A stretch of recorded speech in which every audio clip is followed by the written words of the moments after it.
Acredito que vocação diz respeito a uma, ou é uma das 3 grandes perguntas que todos nós temos que responder na vida. Primeira pergunta: o Deus a quem eu vou servir. Segunda pergunta: a pessoa com quem eu vou me casar, se é que eu vou me casar. A terceira pergunta: a carreira profissional que eu vou abraçar. Essas questões são fundamentais, e separar um tempo para a gente conversar sobre vocação, sobre essa dimensão da nossa vida, é de fato uma oportunidade muito feliz diante de Deus.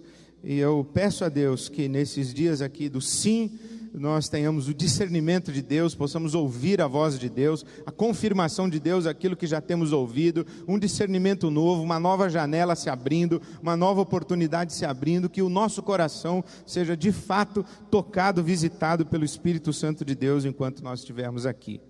Eu queria ler com vocês a palavra de Deus no livro de Atos dos Apóstolos e chamar a sua atenção para Saulo de Tarso, ou mais precisamente o apóstolo Paulo, que é, sem dúvida alguma, se não a maior expressão do Novo Testamento a respeito de uma vocação, uma das maiores, uma referência inegociável, imprescindível para todo mundo que quer falar sobre vocação. Se você quer falar sobre vocação, entender sua vocação, discernir a sua vocação, aprender como exercer sua vocação, você precisa estudar a vida de Saulo de Tarso, a vida de São Paulo apóstolo. O capítulo 20 do livro de Atos dos Apóstolos narra o momento quando Paulo está se despedindo das igrejas da região da Ásia. Ele está na cidade de Éfeso e ele se despede da liderança da igreja de Éfeso,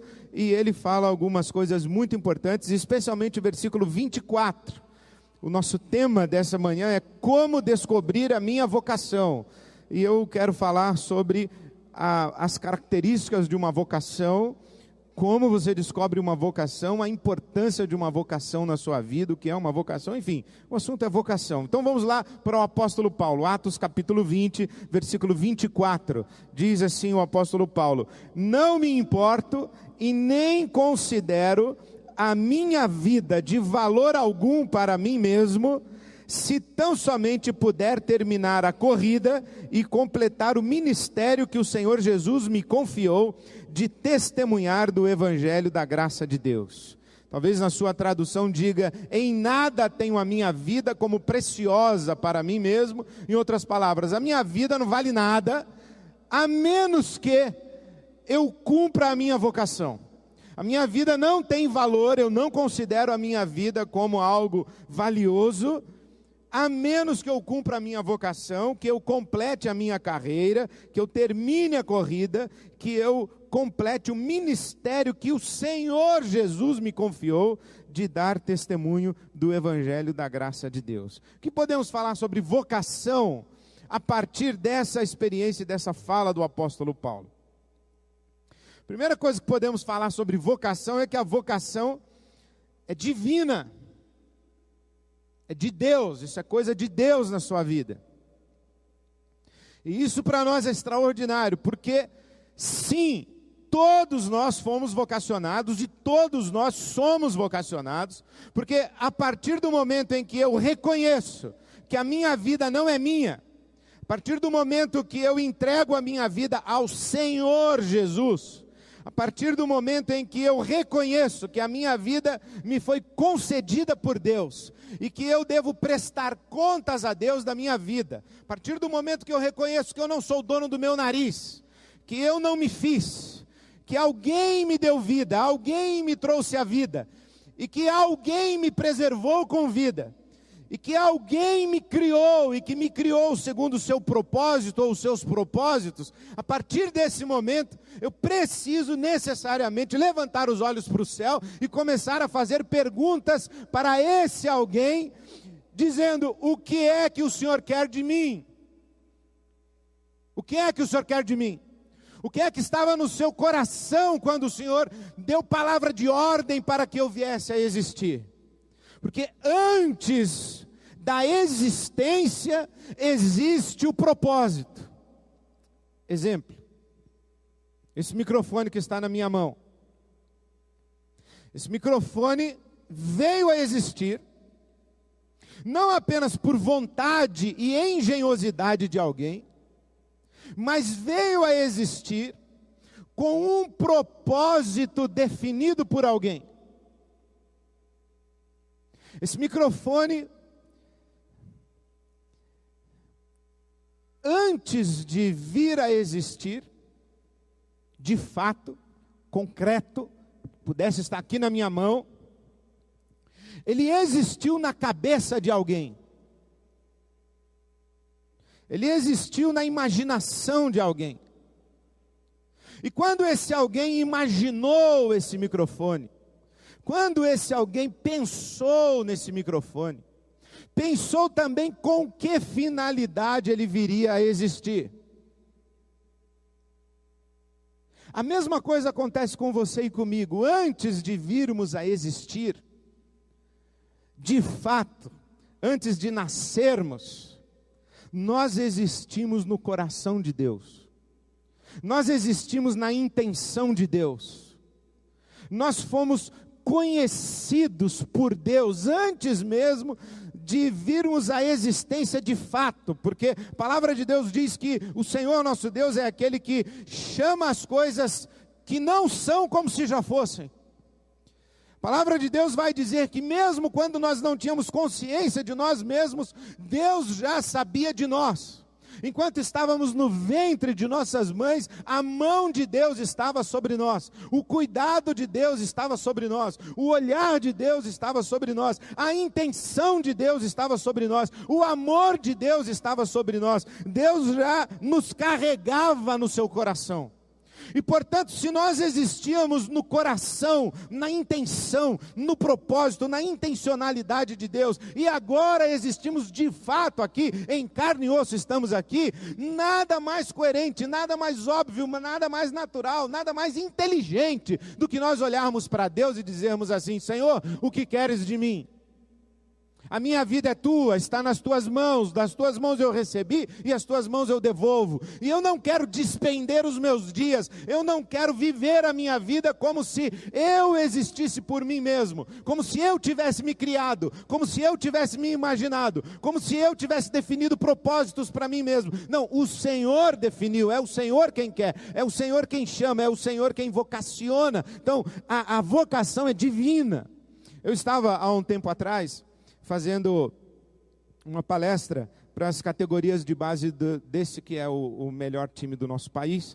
Eu estava lá na Vila Belmiro falando com a criançada do Santos Futebol Clube, todos os meninos de 7, 8, 10 anos de idade, e eu falei assim para eles: a bola do gol 1000 do Pelé é uma bola feliz? E o menino disse: claro que não, uns 10 anos de idade, porque ali naquele lugar, nessa região, essa localização geográfica do nosso país, há um celeiro, não apenas de atletas e de craques de futebol, mas pessoas inteligentes também. Então aquele menino de 10 anos de idade falou assim: claro que a bola do gol 1000 do Pelé não é feliz. E eu falei: por que não? E ele falou: porque está no museu, ora. Falei: e daí que ela está no museu? Todo mundo está olhando para ela, todo mundo fica vendo a bola do gol 1000 do Pelé, tirando fotografia dela. Falou: mas a bola não foi feita para isso, a bola foi feita para jogar, não para ficar no museu. Aquela bola, menino de 10 anos, hein? Aquela bola era ela feliz quando ela era jogada. Quando ela foi usada para o Pelé dar um chute nela, ela era feliz. Mas agora que ela está no museu, ela não é mais feliz. O que ele estava dizendo era uma coisa muito óbvia e muito simples. É que a nossa felicidade, a nossa realização está absolutamente ligada à possibilidade de nós existirmos em coerência com o propósito a partir do qual fomos criados. Se você pega uma bola e senta em cima dela, ela não é feliz. Bola não é banquinho. Bola é bola. Bola é brinquedo. Não é banco. Se você pega uma bola, murcha a bola, ela fica pesadinha e você coloca para escorar a porta, para o vento, a bola não é feliz. Porque ela não foi feita para escorar a porta. Bola, é brinquedo. Então, quem define o propósito para o qual algo existe é aquele que cria o tal do algo. Por isso, quando Deus nos cria, Ele já nos cria com um propósito definido. E a bola não pode escolher, eu não quero ser jogada, eu quero bater prego. Eu não quero ser jogada, eu quero ser peso para impedir porta de bater com vento. O Criador vai dizer assim: você está fora do propósito para o qual você foi criada. E quando alguém está fora do propósito para o qual foi criado, acontece algumas coisas. Primeiro, acontece que desperdiça a si mesmo. Porque está fazendo ou sendo algo que não deveria ser. E está deixando de ser aquilo que deveria ser. Então está se desperdiçando. Segundo, quando você desperdiça o propósito para o qual você foi criado, você está se machucando e se ferindo. Você está se deformando no processo. Imagine que eu pego a bola e vou usar para bater prego. Olha, eu vou ferir a bola. Uma bola que é usada fora do propósito para o qual foi criada, se ela fica murcha no cantinho, ela está deformada. Quem olha vai dizer, não parece nenhuma bola. Então, quem não se dedica ao propósito para o qual foi criado, se desperdiça, se deforma, não se realiza, não se satisfaz. Foi o que o menino disse, a bola não é feliz. E não faz bem feito nenhuma outra coisa.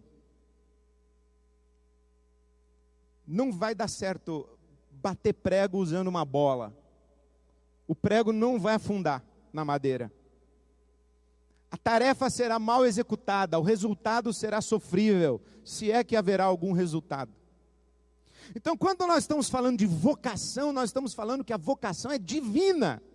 Antes de existir na sua cabeça, no seu desejo, no seu coração, na sua vontade, na sua escolha, na opção que você faz no seu vestibular, antes de tudo isso, existe Deus que criou você, que pensou em você, que concebeu você, que viu você ainda no ventre da sua mãe e colocou a mão sobre a sua vida e disse, eu vou cuidar desse moço, dessa moça, desse menino, dessa menina, e eu vou usar essa vida de acordo com o propósito que eu tenho para ela, e ela será feliz, essa menina e esse menino, quando encontrar o propósito para a sua existência. Então a vocação é divina, a gente não pode tirar Deus da equação, da descoberta e da discussão sobre vocação. Segundo, a vocação é revelada. Coloque isso aí no seu coração, menino, menina. A vocação é revelada, não é escolhida. Não é escolhida. A pergunta, o que é que você quer ser quando crescer, é inadequada para nós que somos cristãos e que sabemos que a vocação é divina. A pergunta não é o que é que você quer ser quando crescer. A pergunta é o que é que Deus quer que você seja quando você crescer. Vocação é vocare, chamado. É um chamado, é um chamamento. Se é um chamamento, tem quem chama. Quem chama é Deus. Então, quando Deus me chama, eu não escolho. Eu vou discernir a minha vocação, não escolher a minha vocação. Eu vou receber revelação de Deus para a minha vocação. Por isso que o apóstolo Paulo diz assim, olha, a minha vida é fazer o que o Senhor Jesus me confiou para fazer. Mas ele disse aqui em Atos capítulo 20, onde nós estamos, que o Espírito Santo me diz, o versículo 22, o Espírito Santo me diz, de cidade em cidade, o que eu devo fazer, para onde devo ir, o que é que vai acontecer comigo, como devo organizar a minha vida, o que tenho que deixar para trás, o que tenho que assumir. Então a vocação é revelada, o Espírito Santo me diz, não é uma questão de escolha. é uma questão de discernimento. Você descobre a sua vocação, e eu prefiro, mas Deus revela a você qual é a sua vocação. Deus chama você e diz a você qual é a sua vocação. Terceiro, a vocação é pessoal e intransferível. Esse ditado que diz assim, ninguém é insubstituível, é mentiroso. Todo mundo é insubstituível. Se você não fizer aquilo que você deve fazer, não vai aparecer alguém para fazer o que você deveria ter feito. Não, aquilo que você deve fazer ficará sem ser feito, porque era para ter sido feito por você. Somente uma pessoa como você poderia fazer. Exemplo. Se eu não amar o meu filho, alguém pode amá-lo no meu lugar, por mim? Não. Para o resto da vida ele vai dizer assim, meu pai não me amou. Mas alguém vai dizer para ele assim, mas a sua mãe amou você. Mas você teve pessoas na sua vida que amaram você. Você é uma pessoa amada. Ele vai dizer assim, é verdade. A minha mãe me amou. Muitas pessoas ao longo da minha vida me amaram e cuidaram de mim, me abençoaram. Mas o meu pai não me amou. Porque o que eu tenho que fazer, ninguém faz, só eu faço. Então a vocação é pessoal e intransferível. Aqui em Atos acontece uma coisa muito interessante. O apóstolo Paulo está dizendo assim, olha, eu vou para Jerusalém, eu vou ser preso, eles vão bater em mim, eu vou sofrer, e eu não vejo mais o rosto de vocês, eu não volto para cá, é a última vez que a gente se vê, a nossa despedida não tem volta. E aí o pessoal aqui de Éfeso diz assim para ele, então não vá, Paulo, fique aqui. E ele diz assim, não, eu tenho que ir. Isso está dentro de mim, eu tenho que fazer. Agora, vocês não precisam ir. Vocês não precisam ir para Jerusalém. Vocês podem ficar aqui em Éfeso, porque esse chamado para ir para Jerusalém é para mim, não é para vocês. Esse chamado para sofrer em Jerusalém é para mim, não é para vocês. Uma das grandes questões que eu passei na minha vida foi quando eu estava num congresso, por exemplo, como esse, que eu ouvia determinados testemunhos, eu falava assim, esse cara, ele serve a Deus, eu não. Eu sempre achava que eu estava devendo. Pessoas que tomaram decisões radicais, abandonaram tudo, foram para a China, que nem o irmão que a gente vai conversar daqui a pouquinho, está na China, 5 anos na China, não é? Eu tenho um amigo que foi para a China, era executivo de uma multinacional, um belo dia falou assim, vou para a China, pediu demissão do emprego, foi morar numa perua Kombi enquanto fazia o seminário. Aí eu falava assim, rapaz, esse cara serve a Deus, eu não. O cara pediu demissão de tudo, largou tudo, foi morar dentro de uma perua Kombi, despencou para a China, deixou o país dele, a família dele, a igreja dele, os amigos dele, a vida dele, a estrutura dele, a cultura dele, deixou tudo. Esse cara realmente serve a Deus. Mas Deus me consolou dizendo assim, Ed, calma, cada um tem uma vocação. Não é porque o cara vai para a China que você precisa ir para a China. Não é porque o outro vai para Cristolândia que você tem que ir para Cristolândia. Porque eu ouvi um testemunho e falava assim, pô, esse cara é da China, eu vou para a China, acho que eu vou para a China. Aí a Ana Alzira subia e falava assim, África, eu falei, é mesmo, eu vou para a África. Aí subia um outro e falava assim, a Cristolândia, no centro de São Paulo, lá e tal. Eu falei, pô, é mesmo, eu vou para Cristolândia. Eu falei, afinal de contas, você vai para onde, rapaz? A vocação é pessoal. E a vocação é pessoal de tal maneira que Deus vai cobrar você da sua vocação. Outro dia mesmo eu estava lendo a história de um camarada que chegou para um rabino e disse assim, Rabino, o senhor não tem medo de quando chegar no céu, Deus cobrar do Senhor que o Senhor não foi um Moisés, não foi um Elias? E o rabino respondeu: não tenho medo. Não tenho medo de chegar no céu e Deus me cobrar porque eu não fui um Moisés e porque eu não fui um Elias. Eu tenho medo de chegar no céu e Deus me cobrar porque eu não fui eu mesmo. Porque eu não fui eu mesmo. Porque eu tenho que dar conta do meu chamado, aquilo que é minha carreira. Não é sua, não é da sua igreja, não é da sua família, não é necessariamente do seu marido, da sua esposa. Por isso, se você tem uma convocação do seu coração, pelo amor de Deus, considere bem com quem você vai casar. Pelo amor de Deus, considere bem com quem você está casado.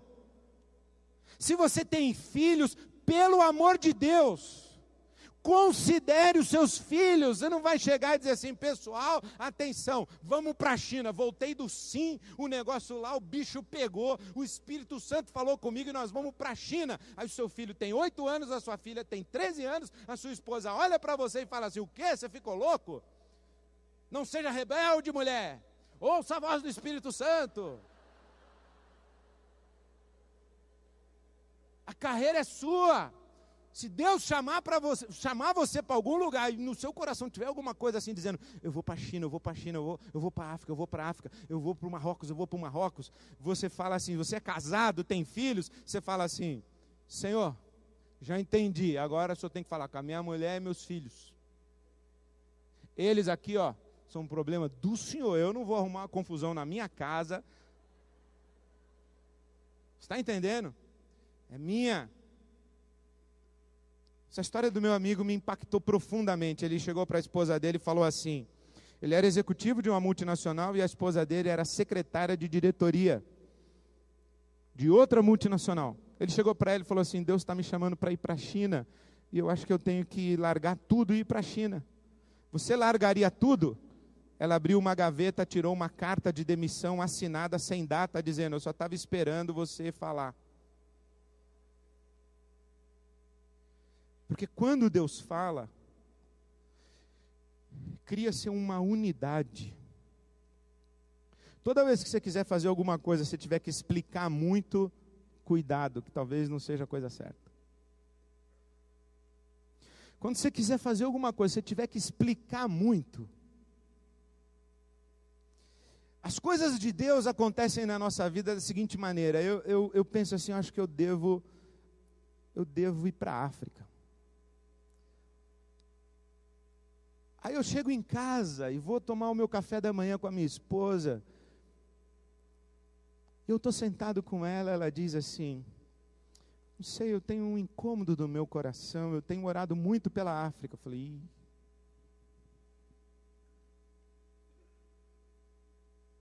Dali a pouco eu começo a compartilhar com a liderança da minha igreja local. Eu falo assim: sabe o que?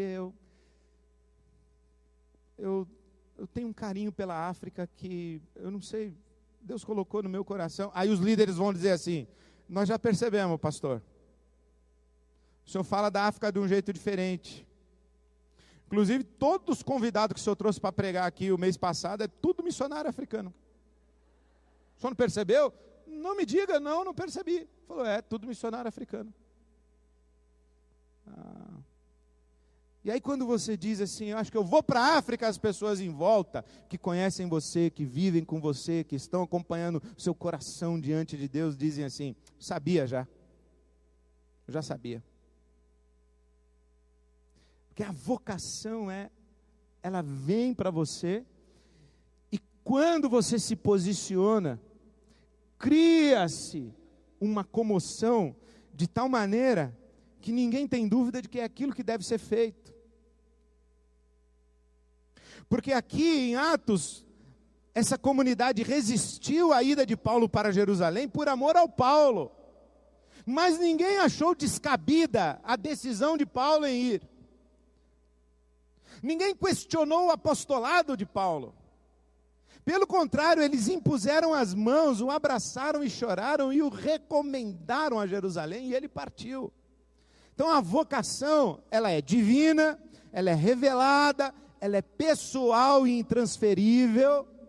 4, ela é um ministério. Isso quer dizer que ela é um serviço. Ela não é uma curtição. Eu chegar aqui para o pessoal do programa e falar assim: irmãos, hoje à noite eu queria fazer um solo. Eu falei: solo? Eu curto demais cantar.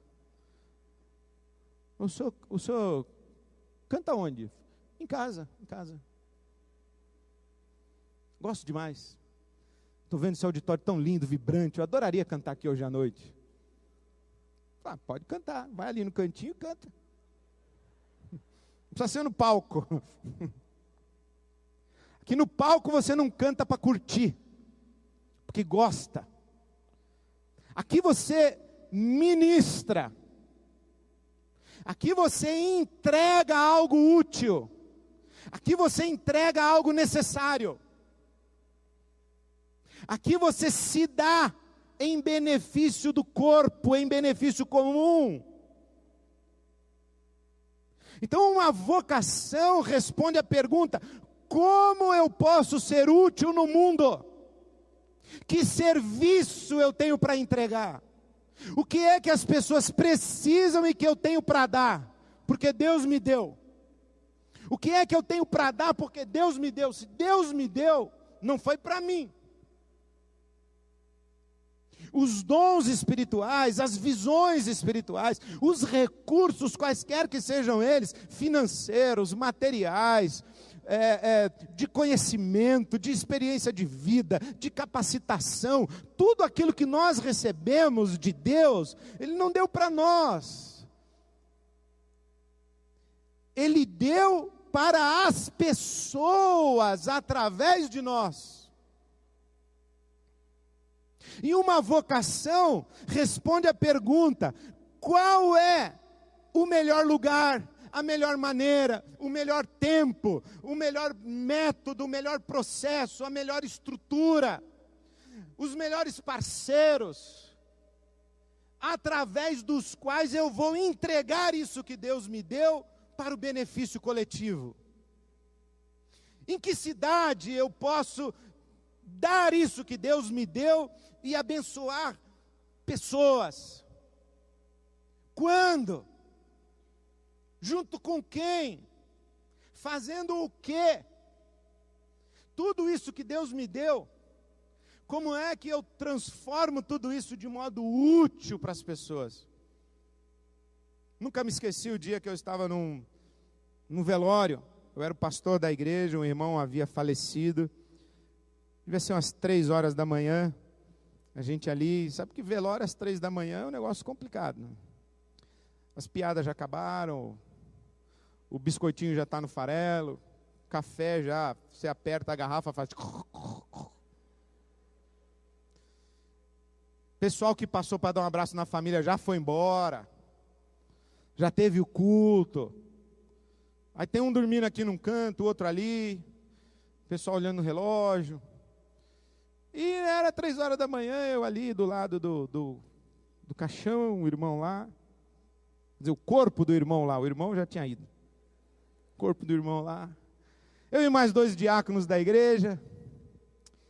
Aí, não sei de onde veio essa ideia, 3 horas da manhã, num velório, não é para você filosofar muito. Aí eu mandei essa para os caras. Eu falei: o que você, meu irmão, quer deixar como um legado quando você estiver aqui?